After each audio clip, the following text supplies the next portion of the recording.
Good evening, everyone. Thank you for coming in on episode 3 of season 1 of Candid Conversations with me. I have three panelists with me, Ranjana Singhal, Aditi Limaye, and Pinky Dikshit. And after a brief introduction of theirs, we will go live in chatting with you guys. Our topic for today is food service, a road to recovery and beyond. You know, there's a sad feeling Yes, that people have. all aboard. Yeah, just a few minutes, Pinky. All right. So, I'm going to introduce my panelists and then I'm going to give a opening statement on food service and what the discussion's all about. Okay, here we go.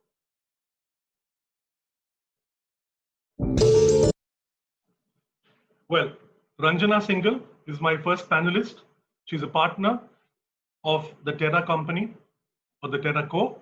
And she's also the managing director of Cafe Totaram Private Limited, which very fondly and passionately is named after her grandfather. She's an innovative business developer who loves to strategize and execute. She has bold and aggressive expansion plans for all her ventures, and we'll hear a little bit about that in a few moments. She's been highly recognized and awarded for her success story, both on a personal and professional level. I'm delighted to have Ranjana on board. Her philosophy is it takes a ton of hard work and time to build a company. Stay true to yourself and your goals and don't try to cut corners. It never works. On the go, that's why food and Cafe Totaram is what she's going to talk to us about in a few minutes. Aditi Limaye Kamath, partner, chef with Food Unlimited and Square One Hospitality. She's an alumnus of Bombay Scottish School and a Haft diploma from Sophia Polytechnic. Dreams don't work unless you do is her motto. She began her career in the kitchen with the Oberoi Hotels in Mumbai and boldly stepped out as one of the early women workers in standalone units. She's worked with Indigo, Olive, and Zenzi.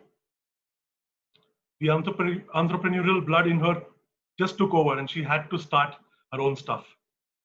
She began with Home Chef, and she'll tell us a lot about it.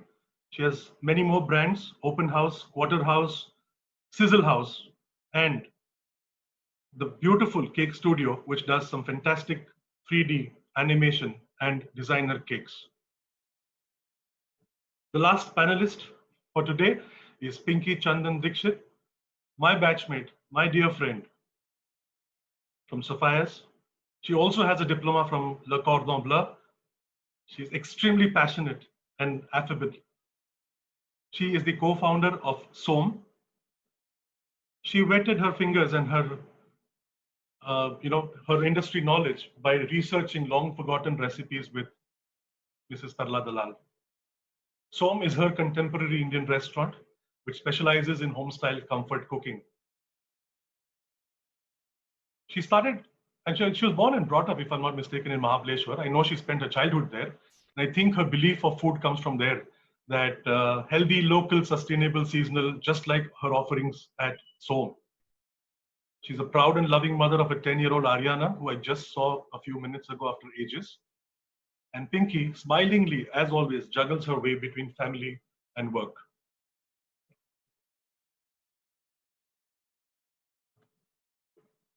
Right. So thank you, everyone, and welcome aboard the first professional series in my candid conversations with my friends, my associates, and my people from the industry in the hospitality world. Today, we're taking food service as part one of the series. Yesterday and day before, I had two sessions with the common man in trying to understand what their what their expectations and their dilemma, and what do they expect from the food and the restaurant industry per se. That having said, I want to let everyone know that everyone thinks that the restaurant industry is making a lot of money. Everyone makes lots and lots of profit. Well, it's not so true. Most of these people here are here because of the passion, as much as the others are in other industries. Let's hear a little bit more about this from my panelists. I'm going to invite, in no particular order, one by one, to hear their story and much, much more in a bit from now. Ranjana, you can unmute yourself now, all of you, if it's possible. And we'll start with Ranjana. Ranjana, welcome to the show. And Hi. Hi. And you have a beautiful story. You're from Coimbatore. You challenged the status quo there with predominantly Chinese and South Indian food being served and appreciated there. You wanted to bring in North Indian cuisine there. Talk to us about your journey, about your challenges that you went through and you're going through, so the our attendees can understand about your brand. And I'll move post that to Aditi and Pinky with the same question before we roll hammer and tong into my session. All yours, Ranjana. Hi, very good evening to all of you here. Okay, so I'm actually from New Delhi and settled in Coimbatore now. It's been 27 long years since I have been southern part of the country. If you ask me, my journey started from Tirupur days. I married and I reached a place called Tirupur. I don't know how many of you are aware of that place. It's a textile hub, garment hub of our country. Little did I know that Tirupur is going to be the way it is. A Delhi girl reaches there. It wasn't easy. It was very tough for me to stay there in Tirupur. I was very sure about one thing, that I'm not going to stay here all my life. So I would only pray, just take me out of this place somehow. Even if Coimbatore, I'm going to be fine with it. So I won't say that I was passionate about the food business. So I reached into a hospitality sector. It was all about get me out of Tirupur. So it's my journey started with baked beans. Now it's come back to baked beans. That's how the whole journey of me being a food entrepreneur started. So this is 2002 when we opened our first restaurant in Coimbatore called That's Why Food, and then On the Go and Totaram. So it's a 17 years long story. I just can't go on talking about it. Lots of learning. I made plenty of friends. People were not. It's a very different culturally. Southern India is very different. It's not like Northern India. Things are fine. So culture of reservation or culture of people waiting outside wasn't there at all. People would get offended in the beginning. Why do we have to wait? Why do we have to reserve? Because places like Annapurna and another generic competitors were not designed like that. So I would say proudly the straight competition was Hotel Residency, their restaurant. Nothing else was there in Coimbatore those days. In fact, people would get offended why we are not adding curry patta to dal makhani. So these are why aren't we doing the mixture of everything from paneer butter masala and those kind of things? But Rangita was also part of the business, and of course my brother-in-law, three of us partners when we started our journey of That's Why Food. Strange time, first couple of years. We have seen the days of people queuing up to come inside. So you see, you are completely into a virgin market, then you see monopolizing the market, then you see competition coming in. Now it's a fierce competition.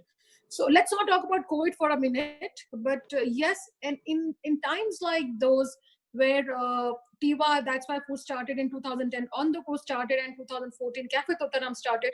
It's 17, 18 years. I've seen a shift, though it's very slow. But you see how things are changing. It's thanks to the media intervention, thanks to the internet. Things are changing now. People want something new. At the same time, we have failures also. And okay, I won't go pom-pom about it. But yes, failures has taught many things in terms of what you should not do. Certain things you're not supposed to do it. Make sure things, what we plan, how we plan to move ahead. And at the same time, the stint of education, I feel, is important. It helped me, to start thinking business otherwise. So it cannot be like a mom and pop show if you really want to grow, if you want to scale up. And then I did the program with ISB, which made me think a restaurant can be a business, a straightforward. And from there, no looking back. Sure. So we'll come to that part. Thanks, Yeah. Ranjana. Yeah. We'll come and Yeah. we'll cover some of those parts of your experience and your facet in a couple of minutes. But thank you so much for allowing our attendees to know a little bit more about your brands and your challenges. Aditi? Hello, sir. Good evening, and good evening, everyone. Hi, Pinky, and hi, Ranjana. It's really an honor to be here with you guys. Of course, Mr. Satyan knows my story. Actually, he's been also my professor. So thank you so much. It's a great honor to be here today, sir. And about me, so post half, I was a little 20-year-old who wanted to open her own restaurant and not work with my father. Overly ambitious. Ma'am Meher knows how I used to be in college. So yeah, so take, like cut that off. I started my career with the OSA program at the Oberoi's.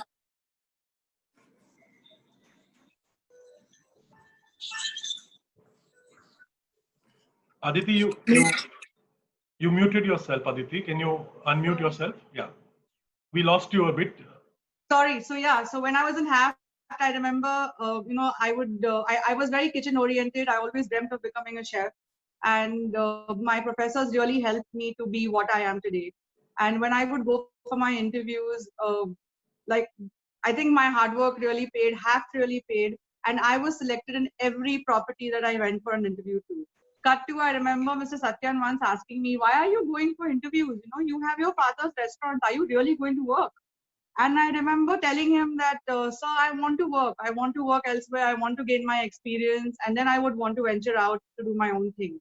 So my journey began that way. I was very lucky to get into the OSA program. Not that I completed it. As sir actually introduced me, I've always been a little hutky and overambitious. I thought I knew too much. I thought I was cutting too many onions and tomatoes in those first 7-8 months at OSA. So I said, mere se nahi hone wala, I better go. And thus Indigo happened, then followed by Olive and then Zenzi. One fine day, me and my friends decided, I don't think we should work under somebody. It's time to be our own boss. And we started Home Chef as a very small takeaway kitchen in Mahi behind Bombay Scottish. We did that for 2-3 years. We all parted our own ways, decided things are not working out. We're not making money, not enough for our pocket money as well. And we said, chalo, let's get back to work. I tried working with my father for a couple of months. And then he said, Aditi, I don't think you're made to work in Gypsy. You're not made to sell the idli dosa and fried rice and Manchurian. I think you have to venture out, do your own thing. And you can always fall back on what, I have if things don't work your way. So I met up with, again, my friends, Niketa and Siddhesh back then. And now I work with my closest friends, Niketa and Jitendra. We got together and we made Home Chef and the Cake Studio 10 years ago. And I think the rest they say is history. In over 10 years, we've had 4 restaurants. We had 6. I closed 2. So yes, I have made mistakes. I have no regrets over it. Those mistakes have only helped me learn to not make further mistakes. I have a lovely husband who encourages me to work. And I think I'm brought into a family of foodies and married into a family of food. So I think if I don't venture out into hospitality and do my best, I won't do justice to my last names. So here I am, and thank you so much again. Thank you, Aditi. Fantastic. Pinky? Hi, Satyan. Good evening, everyone. It's so lovely to catch up with you, lovely ladies, and thank you, Satyan, for bringing us together. I still remember the first time I met Aditi was at the Upper Crust show, and she was doing these lovely little chocolate mousse in chai ka glasses, and I completely. Yeah, I remember those, and nobody had done them yet, way back like 10, 12 years ago. I still remember this young little ticka going around selling, just like putting out so many new ideas. And I remember it was just so nice to see the energy that the entire team had.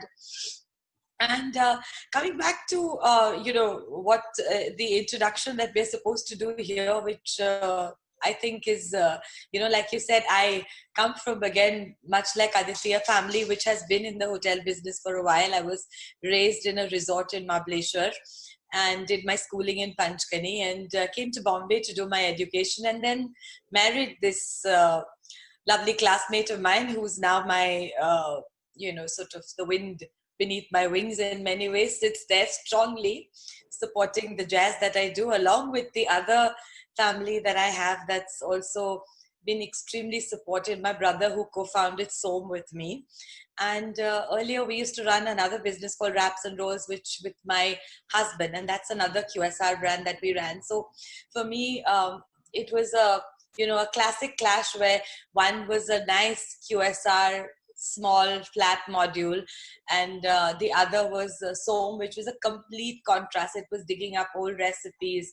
It was more personalized. It was sort of very seasonal, and we sort of evolved over time from being like a Gujarati Marwari traditional place to being sort of like a regional Indian khana that you would get in somebody's home. And so the emphasis has always been to create things that have been not explored outside your homes and never been eaten commercially. So if one was to say like a litti chokha, somebody's familiar with it today, but like 10 years ago there was no concept of what a litti is and how it's supposed to be eaten. And so what we decided to do is break down that Indian thali and break it down into many components. So you could choose to eat a decided on or curated meal, and you knew that those flavors would go best with that situation, keeping in mind things that were seasonal. And I think a lot of that came from Mrs. Talla Dalal, because she was quite made a big impression on my life with her understanding of cuisine and of culture and of basic chemistry of ingredients, which we started with Ma'am Meher, and now it's come down to this. So that's how we are today. Awesome. Thank you, ladies. Thank you so much. At least now the attendees can put a face to your names. They've seen you when you've spoken. So let's get straight to it, okay, with some sugar and lots of spice from my side. I want to begin with a simple yes and no question, just a very simple yes and no. And we'll do Pinky, Aditi and Ranjana to say yes or no one by one. If you were not in the industry right now, you were not a chef, you were not in the industry at all, in today's times, would you want to go out with your family and your children to eat if restaurants were open? Yes or no? Pinky? I'd be selective. Okay. Aditi? No. Ranjana? Okay, I have taken parcel during the peak of COVID times, so yes. Okay, excellent. The reason I asked this question is because there are a lot of cobwebs around the whole food and beverage space and the restaurant space. And this series, the one that you are on board, is the food service, and it's the first one. And there are a couple of more lined up. There's one coming up on Monday, and then a few more. So that having said, let's move to. I know everyone's jumping to open restaurants. We all are, right? You guys are as business owners. The whole of the industry is.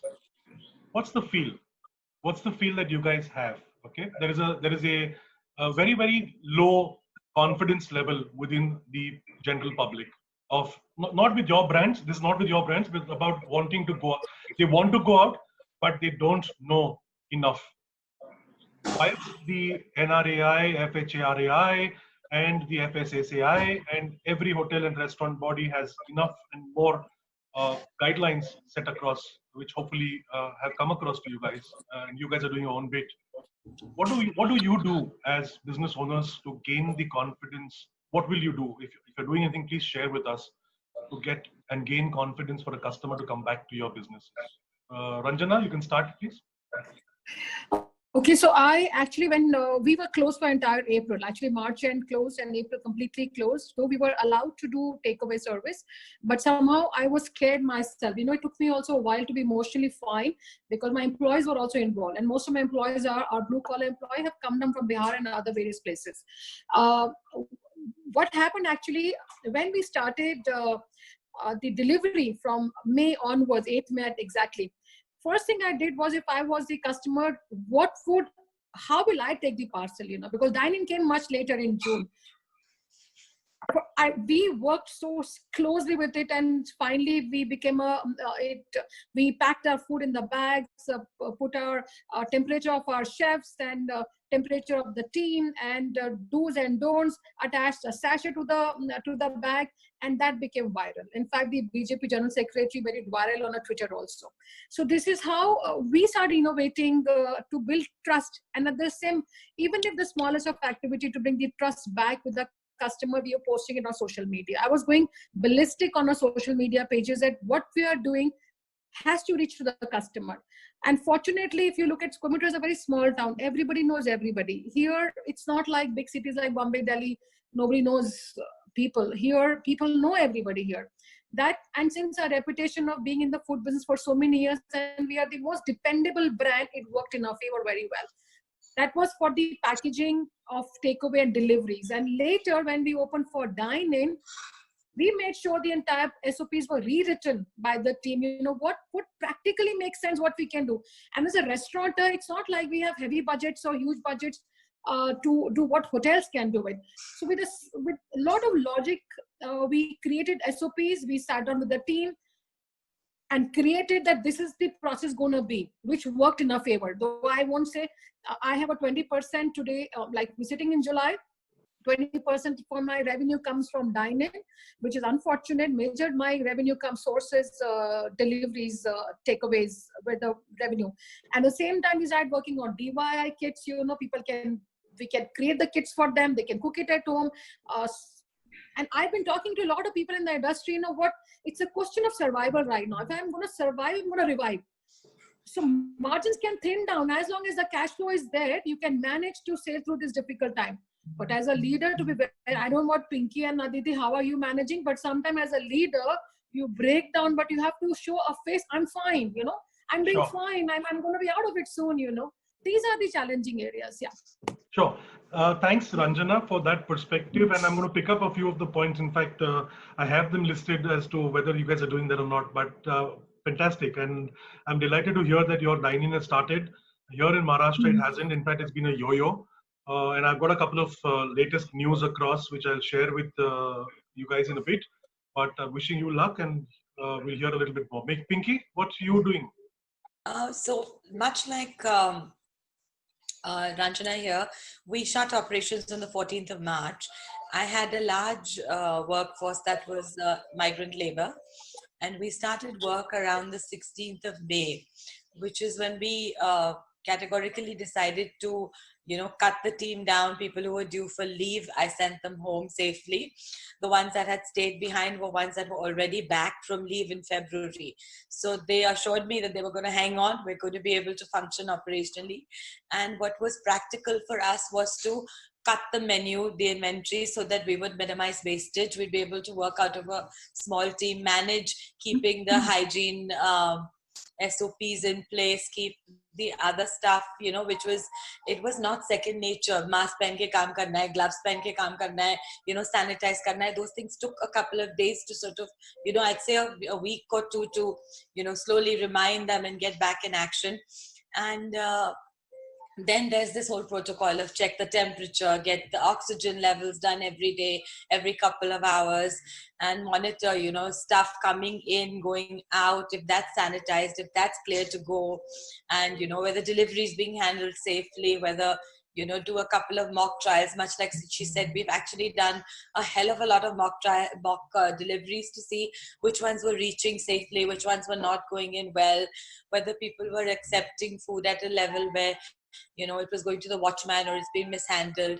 So now those things are sort of coming into place. But now I think the big one is going to be the opening sort of protocol that we're going to, you know, we're just going to wait and watch and see what happens. Because just our Bombay's red zone. I'll come back to you on the in-situ dining for all of you and your restaurants in a bit. Lovely. Yeah, and that's my next. Aditi? You've done some fantastic do-it-yourself kits. I think you're one of the first kids to do that. So let's hear about that. You know, all my places are on rent, and we've been out of operations from the 20th of March. And we run a workforce of about 135 people amongst our outlet. So that's a huge staff that, we had to kind of take care of and take a call as to what we want to do next. So what we did was we initially, in the month of March, I sent a lot of people, asked them to kind of exhaust their leaves, go to their villages, go back home, spend time with family. Till about 1st of June, I was taking care of about 35 to 42 people, with the hope that things in Bombay will get better. We will open. If nothing, I'll open the kitchen or something or the other. Things didn't happen. 5th of June, I realized that this is not going anywhere, and I said, let's shut everything. I don't know what to do, and I sent everyone away. I have never sat at home, and I hate sitting at home. So from my house, I started these MYOP kits, which is make your own pizza and pasta. And coming back to how Ranjana was explaining, is to have some kind of another, to create some kind of revenue to again start your business. I must tell you that the 1 month that I did this from my house, I'm not saying I did exceptionally well, but that revenue has really helped me from yesterday, because yesterday I've started my commercial kitchen again. It might be a 5,000 rupees, it might be a 50,000 rupees, but from zero to suddenly get something to start new has really, really given me the confidence that I have to do it. There are two ways to look at it.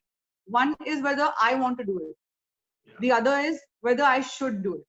Yes, I want to do it. I want to do well. I want to serve society. I want to serve my people. But here, I know my customers, my people have missed me. But here, I think that I have missed my people. I have missed serving my community. So I really miss reaching out, to other people's houses. I have people calling me up and say, pizza pasta nahi, I want open house dal khichdi. I want sizzle house sizzlers. It's the monsoon. So right now, what I've done is, of course, limited staff. I've brought down my menu to about 30%. We ourselves are taking as much care for hygiene and sanitation. But sir, let me tell you, if things have to go wrong, they can go wrong at any stage. Sure. I can have the staff stay with me right now, and they're all staying in our premises. I'm looking after absolutely everything. But this virus is such that we have limited. There's very limited things that we can do to take care that it doesn't catch on to anybody. Sure. So what we've done is I've set up the entire counter stations. Like all of y'all, I don't know, many of y'all must not have visited Home Chef, but Home Chef is like a casual dining restaurant. I've converted that entire model into like a pickup station right now. So you enter Home Chef and you have our cake stations, our desserts, and our food pickup counters. So I am trying to change myself, my outlook towards my business, because tomorrow, even if I can open the restaurants for for dine in, I don't know if I can, because the last 4 months the losses have been so great. I mean, so much that I don't know if it makes sense to operate a restaurant for the next 6 months right now. So even though the government will come out with new rules and say 50% occupancy rakho, on a table of 6, you only seat 3 people. Right now, when I'm sure Pinky will also agree with me. When we make new restaurants, the first thing I tell the architect is, 80 cover bitha ke dena. Because I know that at the end of the day, I want my numbers to meet. Now, if that 80 covers is going to become 40 covers, and my rent and my other overhead expenses are going to be same, is it financially viable for me to run this restaurant? Right. So we have to change our thinking and come up with newer ideas and see how business is going to work. I think that's the only way forward, because women like us cannot sit at home. Great. Excellent. Thanks, Aditi. And that's a great point. Each one of you put across. My question here to you guys, and it's just something that I want to have a conversation, and it could be countering each other as well, is, yes, there are norms put in the place. There are a lot of restaurants who are waiting for the government to open or allow them to open. 50% occupancy, 30% occupancy, whatever that may be. There are some who have categorically taken a call saying, boss, this doesn't work. Like Aditi said, 80 cover nahi hoga, I'm not going to be able to do my math. And it doesn't make sense. So a lot of them have sadly decided on a very, very long-term basis for a few months or probably even a year to not even reopen, which is sad. That could be a very smart business acumen from their side. But I want to applaud all three of you for being here, continuing this struggle with the passion that you are. And I sincerely do as a human being. Okay, it takes a lot of guts for all of you to stick in there. That having said, how do you think that if the restaurant in situ started, okay, and are you Are you really going to be practically, Pinky, going to be able to work with 6 feet distance between tables who are not from the same family, and temperature, PPE, masks, maybe partitions? What happens to the dining experience? The industry is all about experience, right? We are social animals. Will be a tough one, yeah. It's really going to Have you be. thought about it? Have you thought about it? Actually, yes, we've thought about it. We've actually done some research on separating the table, you know, your agewala with the acrylic sheet, and, you know, creating, but no matter how much preparation you have, I think till you're actually on the floor, you're never going to know what's going to come good. Absolutely. You know, Ranjana, your thoughts on this, please? Okay, since we are already open last month for dine-in, see, certain rules are announced, but certain rules are announced but not checked. Logically speaking, what a family of 4 comes on one table, do you expect them, they come from the same house, you expect them to sit on different tables? It's logically not, it doesn't make any sense, you know. So certain things are lopsided completely, in my opinion. When we opened our places, no PPE kit, yes, but yes, we were, one challenge which I faced, one of my employees standing at the entrance by only taking temperature, writing the telephone numbers, asking them to give them guidance. If you're not wearing a mask, we are selling masks also at the counter. Those commonsensical things, I have done it. We have made sure one table is serviceable. Second table, we put a placard, non-serviceable.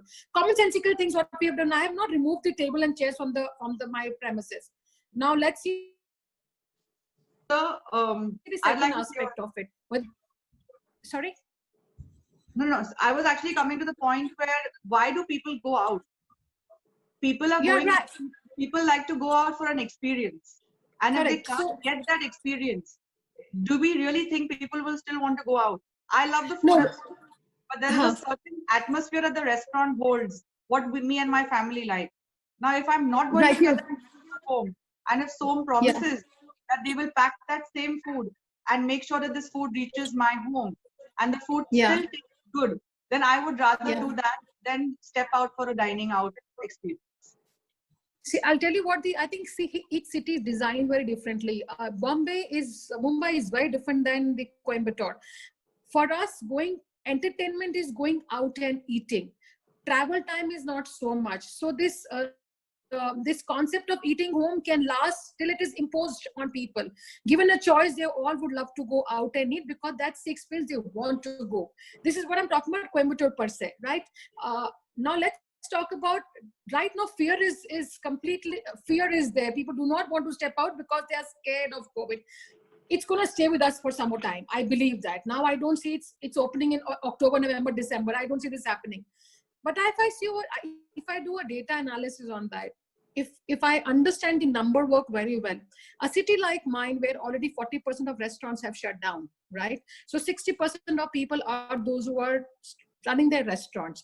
If these restaurants were making money before COVID, I feel they should hang in there. It's a question of 5 months. This is my completely reading of my city, which I'm talking about. Honestly, we were doing very well before COVID, right?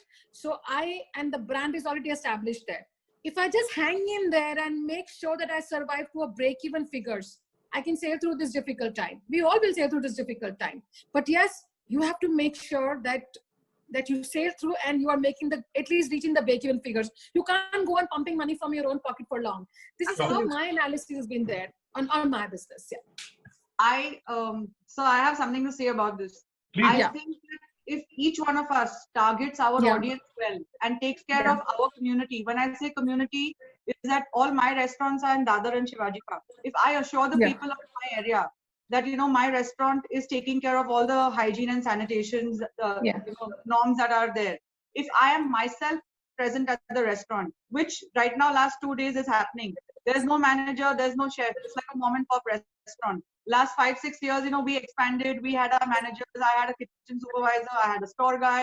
You know, right now I have to forget all that. If we try and operate like a mom and pop restaurant, and if the customer who walks into my restaurant sees me standing there with a mask, I think that they will have the confidence that if Aditi is standing at the restaurant with 10 of her staff, definitely, you know, she is maintaining the quality and the standards of the food that she's going to serve.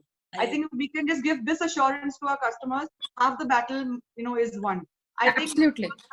taking Good point. temperatures and using, giving sanitizers and it's all going to get wiped out in time to come. Right Yep. now, people want to see it because it's the most in thing. I have not kept a temperature control gun. It's monsoon outside. Whoever's temperature I check is going to be nice and cold. It's not like that. But tomorrow, if I have to have one person standing outside my restaurant just to check temperatures, which again means that I have to have 2 additional staff.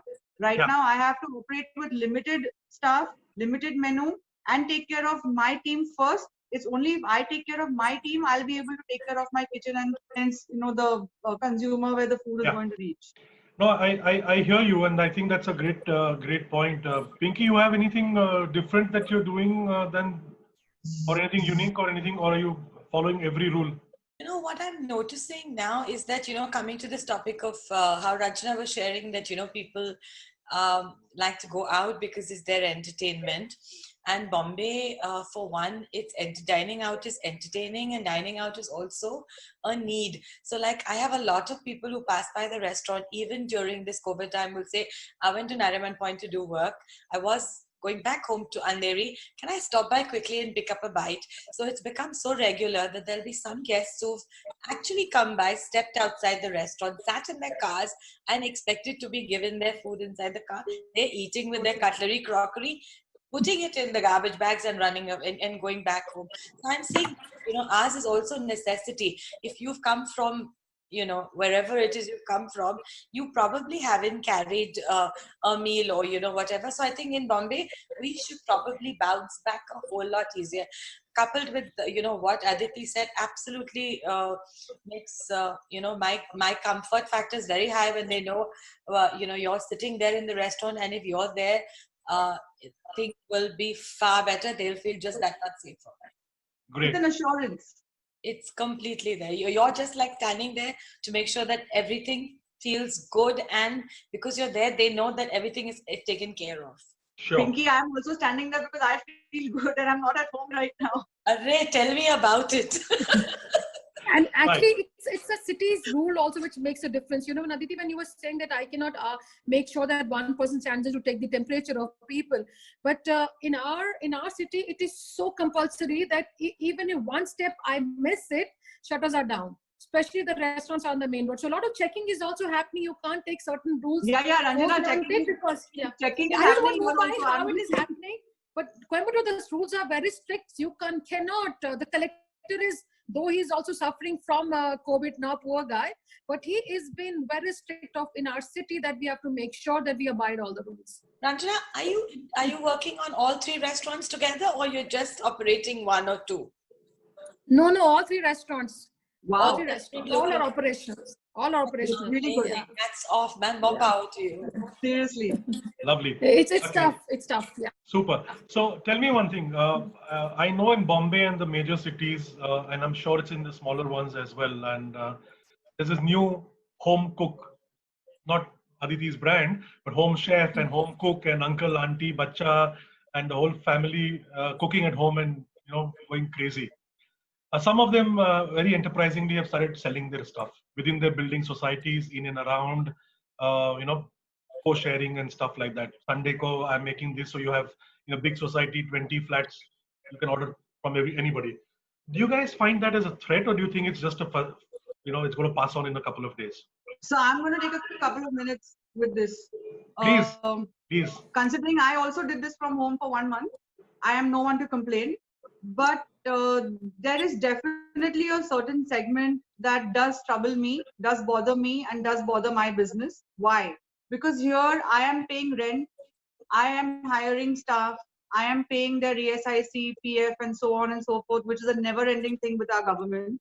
Here there is person X who's using his or her home kitchen, not paying any taxes, taking care of themselves from whatever means they have. Yes, they are doing well. They are supporting their families. And that's what kind of keeps me away from speaking too much about it, because I am not against women who are wanting to earn an extra buck or who are wanting to make careers. I'm very much for them. But when there is someone who's doing a pasta from home and selling it for 200 rupees versus somebody like me who has to sell a pasta because of course my taste and quality and every recipes are also different. For a 400 rupees, I think the consumer should understand why minus 400 and why hers might be 300, or why minus 400 and why hers might be 600. So for me, sorry. So for me, how much ever I say that establishment is establishment, I think at some point the government has to have a control on what sales people from home do, because eventually it is going to bother the entire restaurant industry, and especially in times like this. Yeah, so I'll just counter you on one point before I go to the others on their thoughts. Yesterday, I had a very lovely vocal panelist talking on this Common Man show, and he said, I know I'm cooking now. I know the costs. I know I like the quality that I'm cooking. So why the hell do I need to pay so much? So we had a lovely chat with him during the during the webinar, and I had a long chat with him late night as well. And I'm going to bring him to you guys very soon as well, particularly to you, Aditi, and we can have a lovely chat with him as well. So right now I'm worried that somebody will order pasta from my restaurant and they will call me and say कि तेरे pasta में pepper कम था. Because everyone is doing their own bit from so home. I want to share something. On a very quick similar note, I have a very dear friend who's doing not because of COVID or not because of this situation that we are in. As a business plan, he and his wife are doing home cooking and doing trying to get the business going, and it's doing fairly well. It's a specific cuisine. It's Kerala cuisine. All right, Wow. and it's purely black pepper is a spice that is widely used. So he gets orders, and then someone says maza nahi aaya, black pepper bahut zyada tha. But he's taking pride. He and his wife are taking pride in calling it authentic Kerala cuisine. So that anomaly is always going to be there, unfortunately. But my question in thereof is that Aditi jumped in lovely because she's now on both sides doing it from home. But do you guys see a possibility of shared economy of allowing home cooks in today's time before restaurants open to give them a platform in your restaurants to say, okay, come and let's go share it, go sell it. They get something, you get part of it to provide your restaurant premises. Have you thought of that? Do you think it works? I've done it.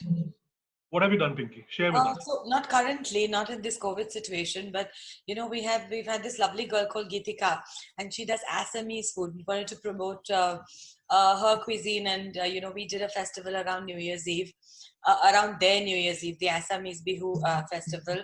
Then we had one with Rushina where she did a Kathiawadi menu with us.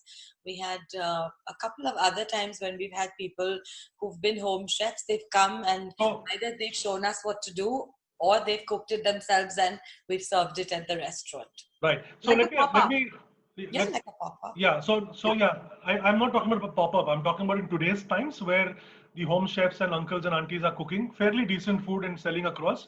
Do you guys see that as an opportunity of offering them? It's a shared economy. I know you are struggling for your own survival, but you can make some money out of that. Some thoughts?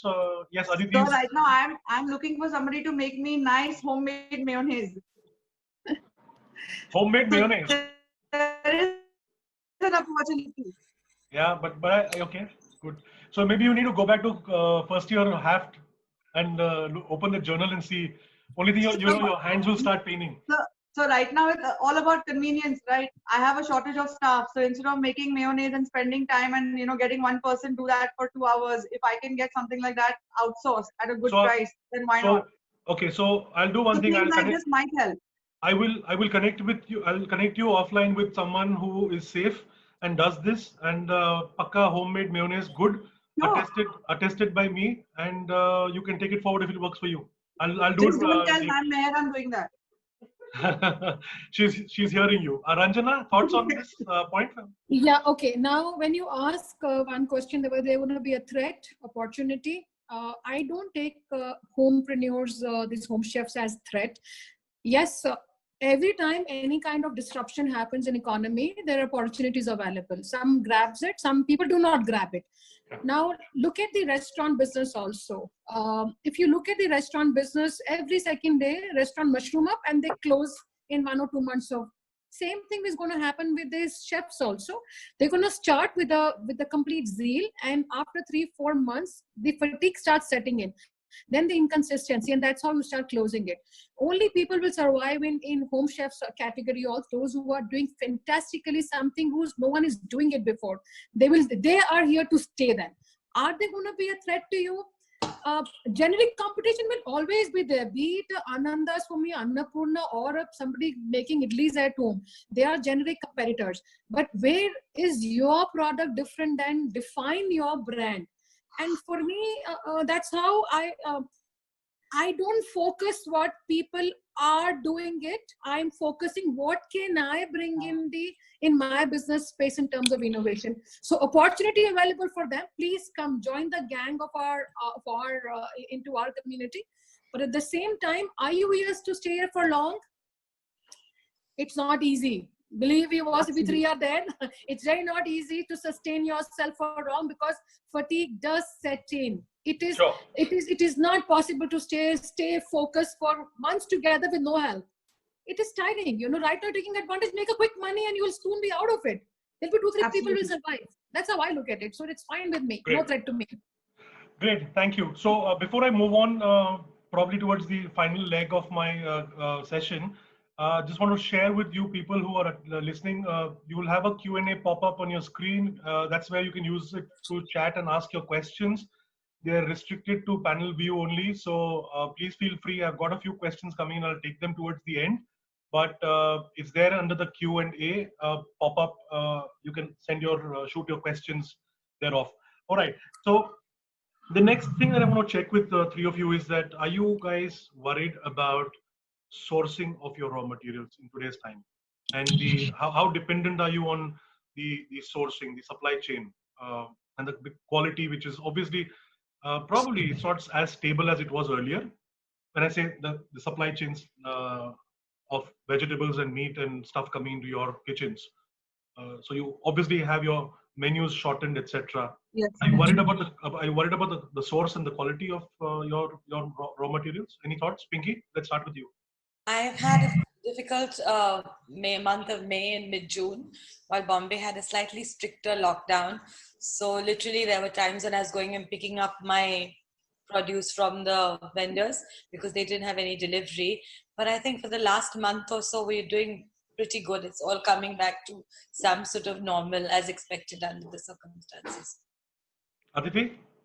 So we are not having per se major issues with supplies right now, but having cut my own menus, I am trying to just put my menu and stop it at a fish and prawn and chicken, then do a lamb and a pork and crab. So that's a conscious decision that I have made. I hope things change and I can bring it all back on the menu. Ranjana?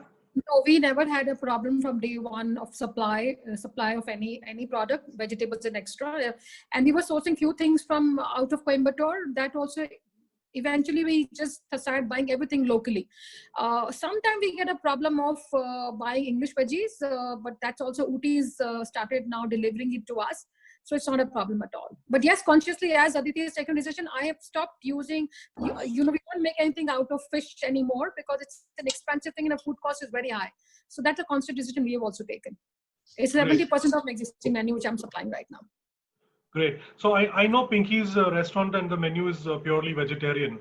And I'm very intrigued to know from the other two of you. Do you think that post-COVID and during COVID, people are going to prefer going and ordering or vegetarian food, or do you think that it doesn't matter?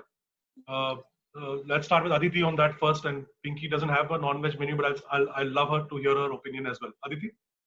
So right now I'm dying to eat sushi. So I think sushi. So I think there is a certain, a few more crackpots like me who also want to venture out and eat their favorite food. And actually I've done that. So I think people, in our own homes, we're ordering mutton and stuff from our vendors. So I think there is a certain segment who are comfortable with a particular outlet. So at the end, like I love the sushi at Patty Bao. So if I'm comfortable ordering from there, I will still order from there. So I think again, the question goes back to how comfortable the consumer is to order from a particular outlet. Ranjana? No, you can't change people's eating habits. It's so temporary. How can you ask a hardcore non-vegetarian to start becoming a vegetarian? No, it doesn't work. You don't. Those who want to have their butter chicken, they will have their butter chicken. May not have it for next 2 months, but third month they would like to have it. So no, I don't agree here.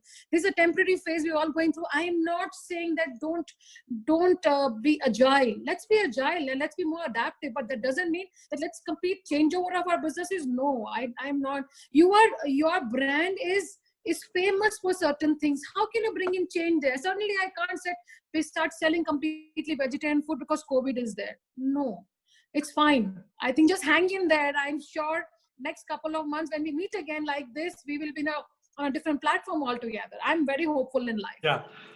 So thanks, Anjana. I wasn't advocating for people to turn vegetarian. I was just asking that would people prefer to go vegetarian on their own choice? Some time. Yeah. No. Pinky, any thoughts, Pinky? No, I think things continued as normal. If at all, Okay. I could see people in grocery shops buying pretty much everything: frozen chicken, lamb, pastrami, the works. I didn't Right. see anybody stop. Okay, so I have a few comments. I'm going to quickly take them. Kayosh says home chefs doing stuff, not home chef as in Aditi's brand, but home cooks from home they are fly-by kitchen, probably in his opinion.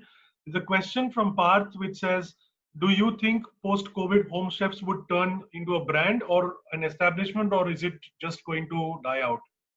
Anyone wants to take that? Aditi, start with you. So again, coming back to it, who's created the home chefs? People like us sitting at home have created these real, the home cook home chefs. I have also ordered food from people making food at home last couple of months. And come to think of it, yes, how much ever it might be a scare for restaurateurs, I personally think that it's a phase.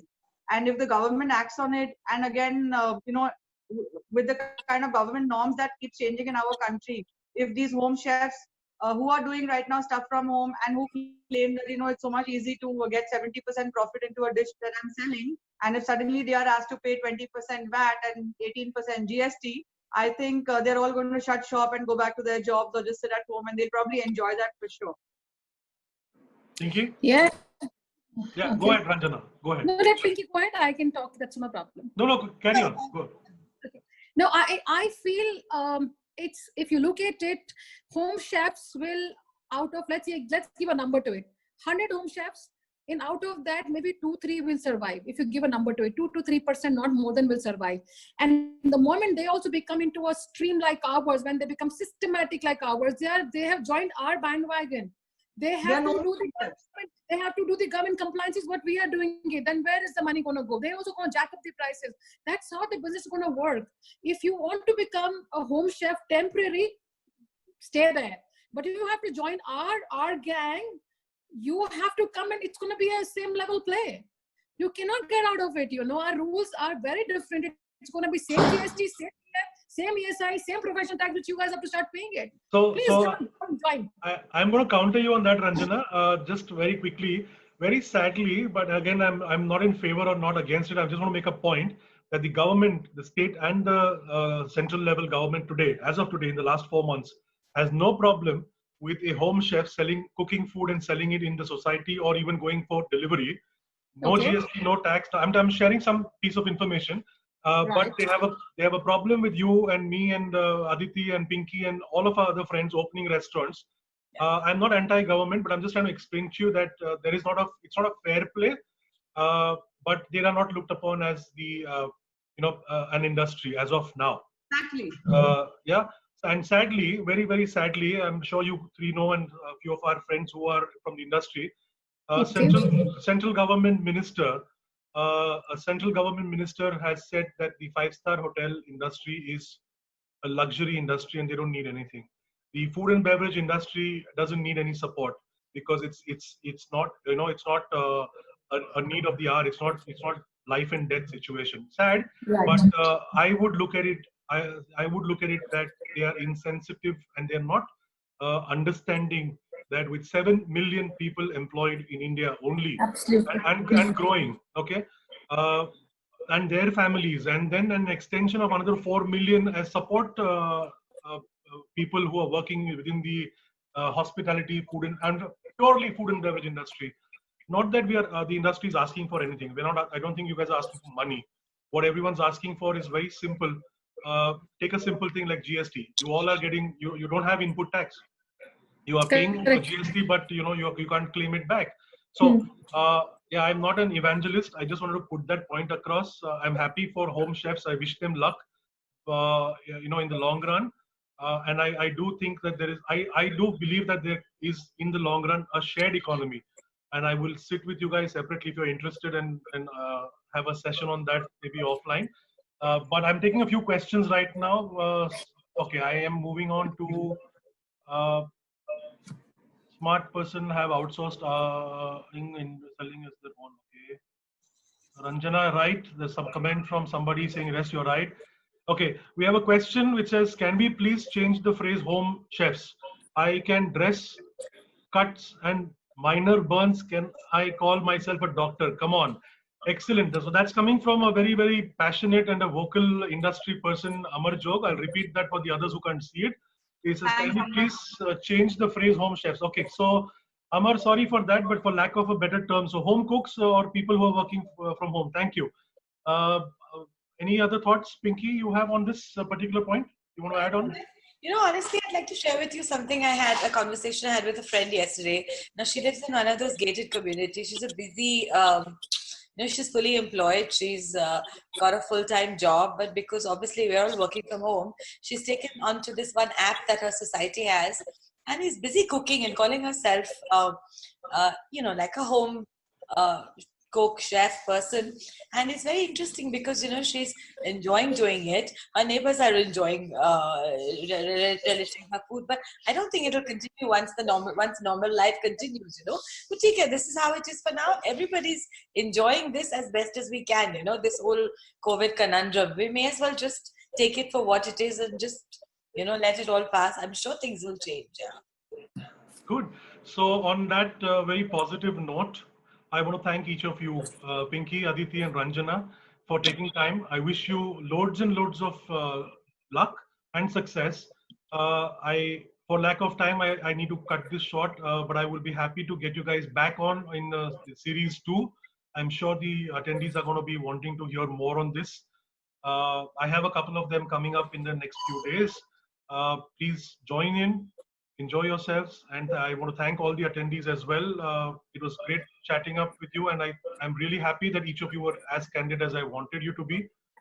So here's to you guys, thumbs up, good luck, and thank you so much. Thank you so much for having us, sir.